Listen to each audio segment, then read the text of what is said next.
말을 잘하기 위한 책들을 찾아보면은 거의 다 실용서들이 많습니다. 실용적인 이야기를 하는 강연들이 많은데, 그러니까 대체로 화술을 향상시키는 것을 하죠.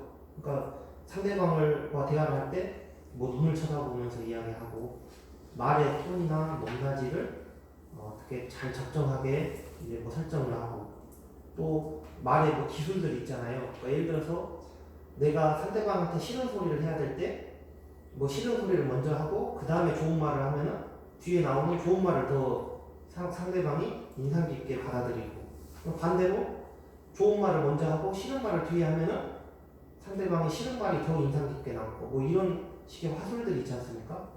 그러니까 소통을 위해서는 그런 화술들도 많이 중요합니다. 그러니까 화술들을 향상시키는 것도 무척 중요한데, 근데 그렇게 이야기를 한다면은 말을 가장 잘하는 사람들은 아나운서들이겠죠. 그 아나운서들도 이제 말을 참 잘하지만 말의 내용을 이야기했는데, 말의 어떤 예를 들어서 A라는 사람은 전혀 지식이 없는 사람인데 이제 말을 이제 경제학에 대해서 이야기를 한다고 해볼게요. 뭔가 경제에 대해서 이야기를 하는데 A라는 사람은 경제에 대해서 전혀 지식이 없는 사람인데 다만 말의 기술은 뛰어나다.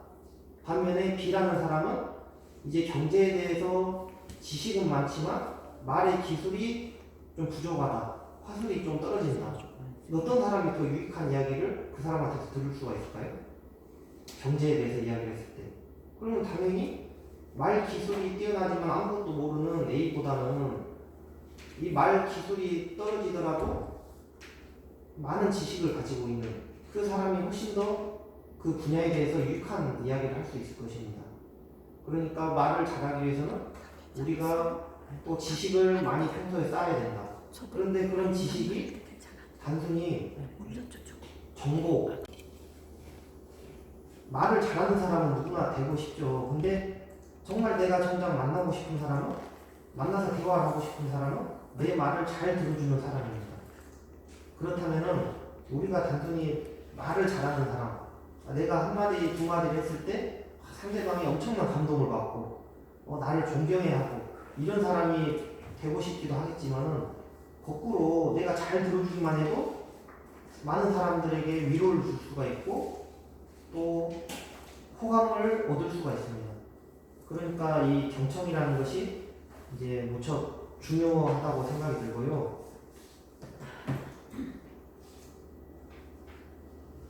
그 다음으로는 이제 질문이라고 제가 적어왔는데요.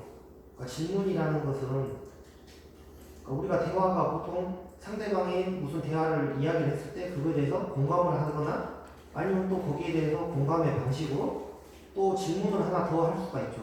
수도 있고 저런 가치관을 가질 수 있고, 그것은 이 자유사회에서 개인의 자유이지만, 그렇지만 사람으로서 뭐 예의가 아닌 말, 좀 너무 무례한 말, 인간답지 않은 말은 하면 안 되잖아요. 그런데 그때 우리가 흔히 태극기 집회 뭐 이제 그렇게 이야기를 합니다. 근데 그 나이가 지긋한 분이 피켓을 들고 와서 그 세월호 가족들에 대해서 엄청 진짜 입에 담지 못할 욕을 하고 무례한 말들을 막 하고 있더래요. 근데 그거를 본 이제 연구자가 있었는데 그 사람은 의사입니다. 그런 정신의학을 이제 공부한 의사, 그분이 궁금해진 거예요. 아니 저 사람은 시간이 그렇게 많이 흐른 것도 아니고 참사가 난 지 얼마가 안 됐는데 왜 이 거리에까지 나와서 저렇게 무례한 이야기를 하고 있을까? 그게 궁금해진 거죠. 그래서 그 할아버지한테, 욕을 막 하고 있던 할아버지한테 찾아가서 물어봤습니다. 뭘 물어봤을까요? 아마 우리가 생각하기에는 왜 욕을 하십니까? 이렇게 물어봤을 것 같지만은 그렇게 물어보지 않았더라고요. 그분이 무슨 질문을 하냐면은 왜 나왔냐 이런 이야기가 아니라 어르신의 이야기가 궁금합니다. 어르신이 어떻게 살아오셨는지 저한테 혹시 시간을 내서 말씀을 좀 해주실 수가 있을까요? 이렇게 물어봤대요. 그러니까 그 현장의 이야기와는 전혀 관련 없는 이야기죠. 그냥 그 할아버지의 개인 이야기를 해달라 어렸을 때부터 그 이야기를 한 거예요. 그랬더니 이 어르신이 자기가 살아왔던 이야기들을 막 이제 한 겁니다. 그러니까 우리나라에 연세가 있으신 분들은 거의 이런 격동의 현대사들을 다 겪으면서 왔지 않습니까? 그러니까 뭐 6.25 이제 일제시대 때 태어나서 뭐 6.25를 겪고 그 과정에서 자신의 이제 부모가 그 할아버지의 부모가 얼마나 이제 자신한테 좀 상처 주는 이야기들을 많이 했었고 또 가족 관계에서 또 자기 자식을에 대해서 또 상처들이 있었고 엄청 살아오면서 힘든 일들이 많았겠죠. 그 이야기들을 다 풀어놓은 거예요. 이제 처음 만난 사람한테 누가 자기한테 살아온 삶에 대해서 이야기해달라 이렇게 관심을 가진 적이 없었는데 자기는 이제 집회 현장에 나와서 막 욕을 하고 있는데 근데 와서 어떤 사람이 와서 어르신 이야기 좀 해주십시오. 어떻게 살아오셨습니까? 하니까 자기의 사연들을 막 이야기를 한 거예요. 그 이야기를 하면서 이제 옛날 생각을 하다 보니까 눈물도 나고 마음도 먹먹해지고 그랬겠죠. 그 할아버지가. 그러더니 그 할아버지가 물어보지도 않았는데 이런 말 하더래요. 근데 생각해보니까 내가 이러고 그 유가족들한테 자기 자식을 잃어서 이렇게 힘든 사람들한테 너무 심한 말을 내가 했던 것 같다. 지금 생각하니까 후회가 되네요. 뭐 그렇게 이야기를 했대요. 그거 물어보지도 않았는데 왜 그랬을까요? 그러니까 이제 상대방에 대해서 이제 타자화를 시키는 거죠. 그러니까 저 유가족은 나와 관련 없는 사람이다. 이렇게 생각을 하니까 그 사람들을 이해하려고 하지도 않고 그냥 그냥 평소에 생각대로 욕을 막 한 거예요. 그런데 갑자기 자기가 어떻게 살아왔느냐 하고 질문을 받으니까 자기의 슬펐던 사연들, 나의 부모, 나의 자식 이런 이야기를 하다 보니까 자연스럽게 그 마음이 그 유가족들한테 전이가 된 거죠. 그러니까 스스로 깨달음을 얻은 겁니다. 내가 말이 좀 심했다 하고 이제 했다고 합니다. 근데 그걸 이끌어낸 사람은 이 어르신의 그런 이 생각의 전환을 이끌어낸 사람은 뭐 다른 거 한 게 아니거든요. 그냥 질문 하나만 던졌을 뿐입니다. 어떻게 살아오셨습니까? 그 질문 하나를 했을 뿐인데 그 사람의 생각을 그냥 바꾼 거죠. 그러니까 그만큼 질문이라는 게 힘이 있습니다. 그러니까 우리가 그 유명한 시가 있죠. 그 나태주 시인의 자세히 보아야 예쁘다. 오래 보아야 사랑스럽다. 너도 그렇다. 이 시 다들 알고 계시죠? 근데 정말 그렇습니까? 네. 자세히 볼수록 짜증나고 오래 볼수록 더 보기 싫은 사람도 있지 않나요? 네? 그러니까 저는 볼 때 그 생각이 들더라고요. 자세히 보아야 예쁘다고 했는데 안 예쁜 사람은 오래 볼수록 자세히 볼수록 더 싫고 오래 보아야 사랑스럽다 했는데 오래 볼수록 더 믿고 그럼 이 시는 이제 어떻게 된 걸까요?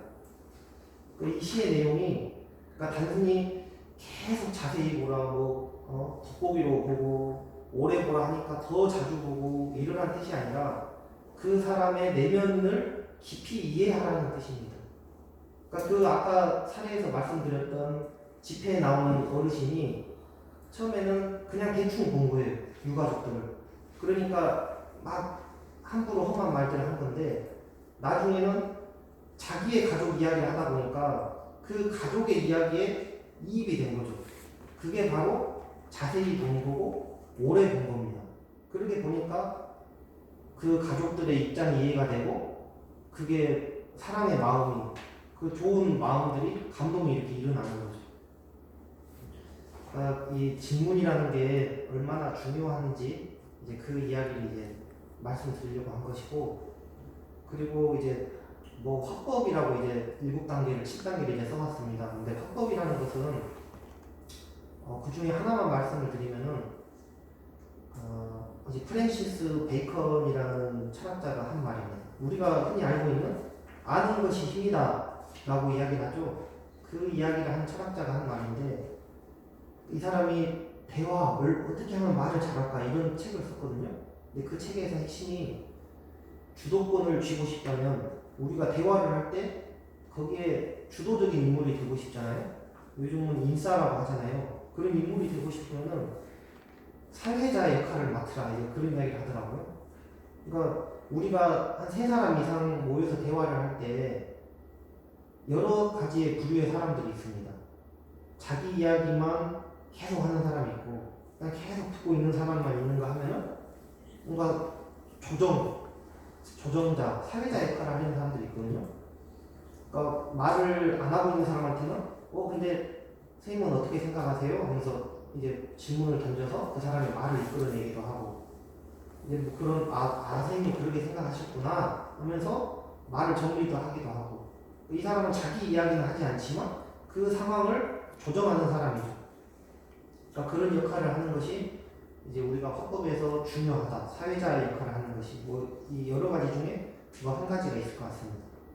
그러니까 이렇게 7단계가 있고 그 다음에 8단계는 이제 자유라고 써놨는데 그것은 저 넘어가겠습니다. 근데 이렇게 8단계에 대해서 말씀을 드렸는데 그러니까 우리가 말을 잘한다 했을 때 계속 이야기 드리는 겁니다만 말 기술을 늘리려고 할 것이 아니라 이 과정들을 하나씩 밟아 나갈 때 우리가 정말로 소통을 잘하는 사람이 될 수가 있다. 그게 제가 오늘 이제 강연에서 말하고자 하는 이 큰 주제이고요. 그러니까 거기에 대해서 이걸 우리가 다 구체적으로 살펴볼 수 없지 않습니까? 그러니까 1단계를 제가 수양이라고 해왔습니다. 그러니까 왜 수양하고 소통을 잘하는 거하고 어떤 관련이 있는가? 또 수양이 왜 중요하고 어떻게 할 수 있는 것인가? 그거를 말씀을 드리겠습니다. 그 자료집을 미리 보신 분들은 알겠지만은 제가 7명의 철학자들에서 7개의 짧은 글을 갖고 왔습니다. 첫 번째는 이제 순자라는 중국의 우리 공자 맹자 할 때 그 무렵의 사람이거든요. 그러니까 순자의 이런 말을 했습니다. 순자가 그릇이 모나면 담긴 물도 모나다. 그러니까 우리가 그릇이 뭐 삼각형의 그릇이라면 물도 이제 삼각형의 형태를 띠 테고 네모라면 네모의 형태를 띠겠죠. 이거를 물을 말로 바꿀 수가 있습니다. 그러니까 말 기술이 아무리 화려해도 그 말을 하는 그릇 여기서 그릇은 그 사람 자체겠죠. 사람이 글러 먹었는데 말을 잘 한다고 해서 우리가 감동을 받겠습니까? 우리가 어떤 말을 들을 때 어떤 사람이 같은 말이더라도 누가 하느냐에 따라서 청양지차가 있습니다. 엄청 큰 차이가 있죠. 그러니까 말을 잘한다는 것을 그러니까 보통 우리가 소통에 대해서 문제가 생긴다. 그러니까 소통에서 유독 문제를 일으키는 사람이 있다. 혹은 자신이 그런다 했을 때는 사실 그거는 말을 못하거나 그런 문제가 아니라 그냥 그 사람 자체가 문제인 경우가 많습니다. 유독 말할 때 화를 많이 내는 사람이다. 그럼 그거는 말 기술이 부족한 게 아니라 그 사람의 성격이 화를 다스리지 못하는 성격이기 때문에 그런 거고 유독 남의 말을 안 듣고 자기 고집적인 사람, 자기 고집만 내세우는 사람이 있다. 그런 말만 한다. 고집스러운 말만 한다. 그러면 그거는 말 자체가 문제가 아니라 자신의 그런 그릇이 고집스러운 사람이기 때문에 그런 거겠죠. 그러니까 물론 잠깐 속일 수는 있습니다. 그러니까 내가 그릇은 형편이 없는데 내가 사람은 별로더라도 말은 따뜻한 말을 하고 이렇게 눈속임을 할 수가 있죠. 근데 그것은 잠시 잠깐이라고 생각합니다. 결국은 드러나게 돼 있습니다. 그러니까 이게 잠깐 만나는 사이라면은 5분 만난다, 10분 만난다 그러면은 내가 뭐 따뜻한 사람인 척, 좋은 사람인 척 속일 수 있겠지만 말로써 그렇지만 우리가 보통 만나는 사람들은 지나가는 사람이 아니라 같이 직장에서 근무하는 사람, 또 집에서 만나는 사람 이런 사람은 말을 기술로 자기를 포장할 수가 없습니다. 그런 사람들은 계속 만나고 있기 때문에 그 사람 자체가 이제 변화하는 게 중요하다. 그러니까 그래서 이제 언어 생활의 첫 단계로서 수양을 놨던 겁니다.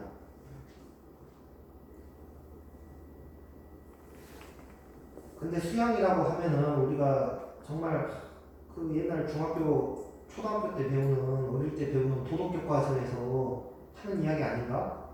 착하게 살고, 나 희생하고, 남을 더 먼저 위하고 그게 수양 아닌가? 이렇게 생각하실 수가 있습니다. 아니면은 성직자들이 하는 그런 고통스러운 과정이 아닌가? 이렇게 생각할 수 있지만 우리 철학에서 인문학에서 말하는 이 수양이라는 것은 그런 것이 아닙니다. 수양이라는 것은 나를 찾는 겁니다. 그러니까 내가 누구인지를 알고 내가 누구인지를 안 다음에 나를 스스로를 사랑하는 것, 그것이 저 수양이거든요. 이 해능이라는 분이 중국 당나라 때 사람입니다. 그러니까 지금으로부터 한 1500년 전 그 사람인데 이분이 그런 말을 했거든요. 선도 생각하지 말고 악도 생각하지 마라. 그러니까 좋은 거, 착한 거, 나쁜 거 이런 거 생각하지 마라. 그렇다면 무엇이 본래 당신의 참 모습인가? 이 이야기를 했습니다. 그러니까 악을 생각하지 말고 선만 생각하라. 이 주장이 아닙니다. 악을 생각하지 말듯이 선도 생각하지 마라. 그러니까 그 말은 우리가 도덕적인 사람이 돼야 된다고 생각하지만 도덕적으로 살지 말라는 겁니다. 이 주장.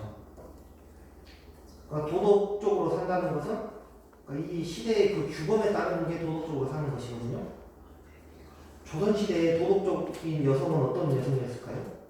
남편 말 잘 듣고 아버지 말 잘 듣고 시집 가서는 남편 말 잘 듣고 이제 남편 죽고 나면 아들 말 잘 듣고 애 잘 낳고 이런 게 조선시대에서는 도덕적인 여성이죠.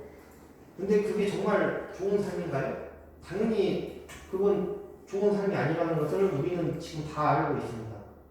그렇다면은 우리가 현 시대의 도덕적인 사람은 어떤 사람인가 떠올렸을 때 좋은 우리가 이미지들이 떠오를 텐데 과연 그게 100년 뒤에도 200년 뒤에도 좋은 삶이라고 우리가 장담할 수 있을까요? 도덕이라는 것은 고정불변한 게 아니라 시대에 따라서 그 사회에 따라서 계속 변하는 것입니다. 그러니까 조선시대의 주체적인 여성은 비도덕적이고 아주 나쁜 삶으로 취급을 받았죠. 그렇지만 우리 사회, 현대 사회에서는 엄청 중요하잖아요. 그렇게 살아가는 것이. 그것처럼 지금 우리가 도덕적이다, 옳다고 생각하는 생각들이 100년 뒤에 평가받을 때는 그때 사람들 정말 불쌍해. 왜 그렇게 살았을까? 좀 더 자유롭게 살았어야 될 텐데. 이렇게 생각하는 삶일 수가 있습니다. 지금 우리가 생각하는 도덕적인 사람들이. 그러니까 이 해능이라는 사람은 도덕적으로도 살려고 하지 마라. 그런 위험한, 어찌 생각하면 상당히 위험한 그런 이야기를 하는 거죠. 그러니까 이 선악이라는 것은 우리가 생각하는 규범, 관습, 도덕 이거를 일컫는 것인데 계속 이야기하지만은 뭐 여자답게 사는 거 또는 남자답게 사는 거 뭐 자식답게 살고 부모답게 사는 거 이런 뭐다운 심지어 여기 선생님들은 다 교사시거나 아니면 예비 교사이신 걸로 알고 있는데 교사답게 사는 거 그거조차도 우리가 고려해 볼 필요가 있다 그 이야기를 하는 겁니다. 그럼 이제 이런 생각이 들 수가 있습니다. 아니 교사가 교사답게 사는데 그게 뭐가 문제지? 오히려 교사가 교사답지 않은 게 문제 아닌가? 그렇게 당연히 생각이 드실 수가 있죠. 그러면 저는 또 다시 이야기를 할 수가 있습니다. 조선시대의 교사를 생각을 해볼 수가 있죠. 조선시대 교사다움이란 교사는 어떠냐? 학생들 말 안 듣면 때리고 회초리로 두드리고 그런 게 조선시대의 교사다운 교사거든요. 엄청 권위의식을 세우고 그러면 조선시대에 정말 교사답게 살았던 교사는 오늘날 관점에서 봤을 때 좋은 교사가 아닌 겁니다. 마찬가지로 지금 우리가 교사다움이라는 삶이 그렇게 살아가는 게 무척 이제 위대한 일이지만 나중에 100년 뒤에 평가받을 때는 그것도 좋은 교사가 아니었다 이렇게 평가받을 수가 있는 거죠. 그러니까 이 사회가 학교에서 가르쳐주고 사회가 정하고 다른 사람들이 요구하는 그런 뭐뭐다움 누구다움 뭐 교사다움 이런 게 아니라 자기가 만들어 가라는 겁니다. 내가 생각하는 남들이 말하는 규정해주는 남들이 정해준 그 다움이 아니라 내가 생각하는 나다움 내가 만들어가고 싶은 나의 교사상 이거를 자기가 만들어서 하라는 겁니다. 그게 바로 여기서 말하는 본래 무엇이 당신의 본래 얼굴인가 할 때의 그 본래의 얼굴입니다.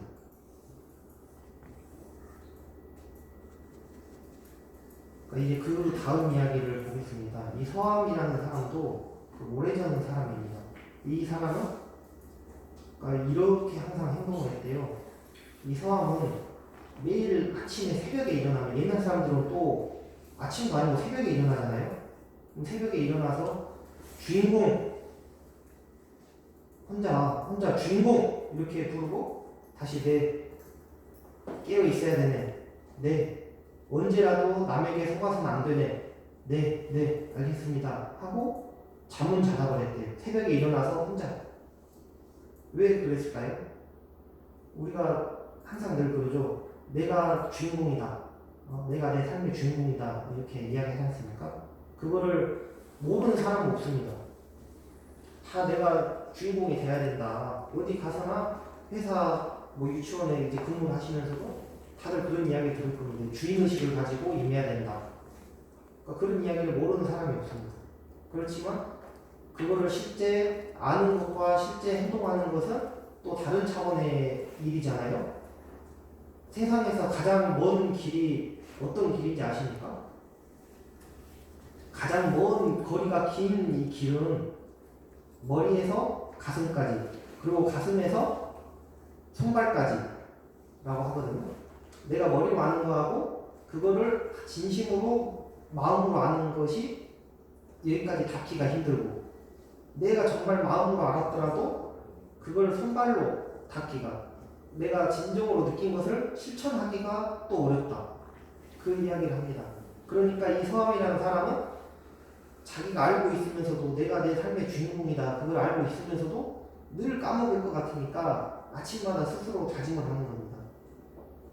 주인공, 깨어 있어야 되는, 남에게 속아서는 안 되는, 이렇게 하는 거죠. 근데 그렇다면은 이 주인공이라는 게 좀 추상적일 수가 있거든요. 그럼 어떻게 사는 게 주인공이냐? 내가 가서 어디 가서나 장을 맡아야 되고 간부를 맡고 이게 주인공이 되는 걸까? 그러니까 이 주인공이라는 것은 자신의 욕망에 충실하는 것이 주인공입니다. 그러니까 욕망이라는 것은 생리적인 욕구 이런 것도 포함이 되겠지만은 그냥 꿈이라고 표현할 수가 있습니다. 꿈. 그러니까 자신의 꿈에 대해서 충실한 삶이 주인공입니다. 그러니까 타인이 정해준 꿈이 아니라 부모가 하라고 해서 내가 어렸을 때 그렇게 꿈을 정해줘서 내가 그 꿈을 하고, 또 내가 이렇게 살아가면은 이 꿈을 가지면은 남들이 알아주니까, 어디 가서 내가 선생님이라고 하면은 남들이 좋은 일 하시네요 하고 존경을 해주니까, 그래서 내가 이 일을 선택하고 살아가는 것이 아니라 진심으로 내가 하고 싶은 것, 내가 되고 싶은 나의 삶, 그것을 찾아서 사는 것이 주인공입니다. 근데 그렇게 사는 게 힘들다는 것을 우리는 살아오면서 경험을 통해서 다들 알고 있습니다. 남들이 하라는 대로 안 하면은 당장에 욕을 먹죠. 또 칭찬보다는 비난을 받을 수가 있습니다. 너는 남들이 하라는 대로 다른 사람들은 다 그렇게 하는데 왜 너는 네 멋대로 하느냐. 여기서 이렇게 하라고 했으면 당신도 그렇게 해야지. 왜 당신 고집대로만 하냐. 이런 이야기 들을 수가 있습니다. 그렇지만 그거를 감안하고라도 우리가 우리의 삶을, 내 꿈을 이렇게 살아야 된다는 거죠. 그러니까 우리가 만약 마지막에 온다면 언제 올지 모르잖아요. 그 마지막 순간에 어떤 것이 후회가 되겠는가. 그때 그분 말씀을 더 잘 들어서 칭찬을 한마디라도 더 들을 것을 하고 그게 후회가 될까요? 아니겠죠. 그때 내가 좀 욕 먹더라도 내가 하고 싶은 거 할 걸. 그게 아마 더 후회가 될 겁니다. 그러니까 그거를 우리가 늘 생각해야 된다는 점에서 이 서함이라는 사람은 늘 자신에게 주인공이다 하면서 자각을 했던 겁니다. 그 다음에는 서양 사람입니다. 그 미셸 푸코라고 프랑스 철학자인데, 보면은 이제 교육 철학에서도 언급이 되는 사람이더라고요. 이제 유명한 사람인데, 이 사람은 이렇게 이야기를 했습니다. 각자의 삶이 예술 작품이 될 수는 없을까? 주택도 집도 예술의 대상이 되는데 왜 우리의 삶은 그렇게 안 되는 걸까? 라고 얘기를 했습니다. 그러니까 반대말은 제품입니다. 예술 작품의 반대말은 공장에서 찍어내는 제품입니다. 우리 주택도 건축도 예술의 대상이 되잖아요. 건축가들이 예술가로서 인정을 받지 않습니까? 그런데 하물며 우리 삶도 이제 작품이 돼야 되지 않을까? 그런 이야기를 이제 푸코가 하는 겁니다. 그러면 제품과 작품의 차이는 무엇이냐? 그러니까 제품은 획일적이죠. 또 수동적이고 고정적입니다. 반면에 작품은 다양성입니다. 다 각자의 가치가 있는 거죠. 제품이라면 정상, 비정상이 있겠죠. 이 틀에 더 잘 나온 제품이 있고 그렇지 못한 제품이 있을 텐데 작품은 그게 아니죠. 작품은 각자가 다 고유한 개성과 가치를 지닙니다.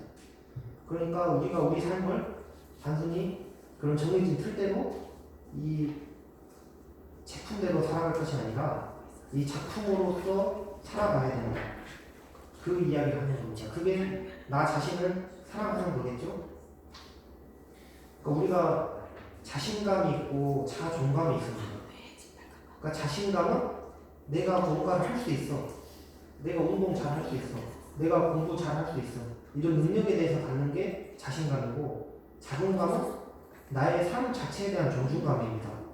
그러니까 내가 비록 심지어 내 직업에서도 내가 능력이 좀 떨어지는 것 같아. 남보다. 그렇게 생각이 들더라도 이 자신감이 오는 거죠. 그래도 그렇지만 내 삶은 소중해. 내 삶은 존중받을 만해. 라고 마음을 갖는다면 그거는 자존감이 있는 사람입니다. 그러니까 자신감은 때와 상황에 따라서 있을 수도 있고 없을 수도 있습니다. 내가 잘하는 곳에 간다면 자신감이 올라가고 내가 낯설고 미숙한 곳에 있다면 자신감이 떨어지겠죠.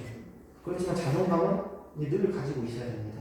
그런데 그 자존감이라는 것은 이 다른 데서 오는 것이 아니라 이제 그 스스로의 작품으로 생각하는 것. 그때 자존감이 생길 수가 있습니다. 왜냐하면 제품은 비교가 되는데 작품은 비교가 되지 않지 않습니까? 물론 이 자본주의 사회에서는 뭐 작품도 뭐 경매를 매겨서 금액을 매기고 하지만 그거는 시장에서의 교환 가치이지 실제 그 제품의 가치를 드러내는 것은 아니잖아요.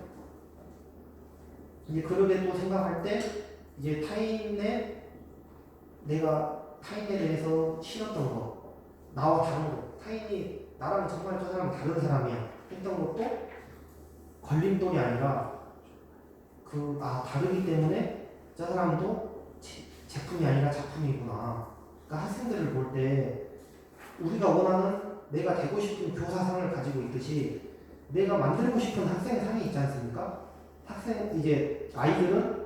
유치원 아이들은 이렇게 돼야 돼 하는 생각을 나름대로 이제 다 가지고 있는데 그것도 우리가 재고를 해볼 필요가 있는 거죠. 그러니까 우리가 교육이라는 것을 이 제품을 찍어내듯이 하는 게 아닌가 그렇게 생각해 볼 수도 있는 겁니다. 나는 아이들을 작품으로 만들어가고 있는가, 아이들과 소통을 할 때 아이들을 내가 원하는 대로 만들어가는 제품으로 만들어가고 있는 것은 아닌가 하고 생각해 볼 수가 있습니다. 오늘 워크숍의 자료집을 저도 사전에 미리 쭉 한번 읽어봤습니다. 읽어보니까 맨 뒤에 현장에서 선생님들이 이제 만드신 그런 활동 일지도 있더라고요. 그 활동 일지를 보면서 정말 저는 이제 학부에서 철학을 전공했는데 그 교육학도 같이 공부를 했습니다. 그래서 그 중등 교육으로 교원 자격증이 있고 또 알바처럼 이 학교에서 뭐 이제 시간 강사나 이제 그런 것도 했었습니다. 근데 제가 이제 교단에 섰을 때 중학교, 뭐 고등학교하고는 중학생들한테는 이 나비에 대해서 이야기를 하면은 그냥 나비 설명하면 되잖아요. 그런데 이 유치원 현장에서는 직접 정말 경험학습으로, 정말 이 체험학습으로 이렇게 나비 어떻게 생겼는지 살펴보고 애벌레 때부터 보고 이렇게 다 하나하나씩 이렇게 정말 그 현장에서 이렇게 하는 게 정말 이거 어렵겠구나 하고 그런 생각이 들었습니다. 그러니까 그거는 앞으로 이제 유아교육뿐 아니라 이 중고등 교육도 그 지향해야 될 그거라고 생각을 합니다. 그러니까 단순히 내가 칠판에 지식을 줬고 전달하는 것은 이 아이들을 제품으로 대하는 것이지만 반대로 그렇게 직접 아이들이 직접 참여하면서 할 수 있도록 하는 것. 그것은 우리가 그 작품으로 아이들을 기르는 하나의 방법이 될 것 같습니다. 노자라는 사상가를 한번 들어보셨습니까? 그러니까 노자는 아주 옛날 사람인데 노자가 그 2500년 전에 중국에서 이런 말을 했습니다. 세상보다 나 자신을 더 사랑한다면 세상을 맡길 수 있다. 그러나 자신을 바쳐서 세상을 사랑하려 든다면 그 사람한테는 세상을 맡길 수 없다. 그 이야기를 했습니다. 지금 대통령 선거 시즌이 이제 돌아오는데 모든 후보들이 나 자신을 희생해서 세상을 사랑하겠습니다. 나를 사랑하는 게 아니라 나를 희생해서 세상을 사랑하겠습니다. 이야기하지 않습니까?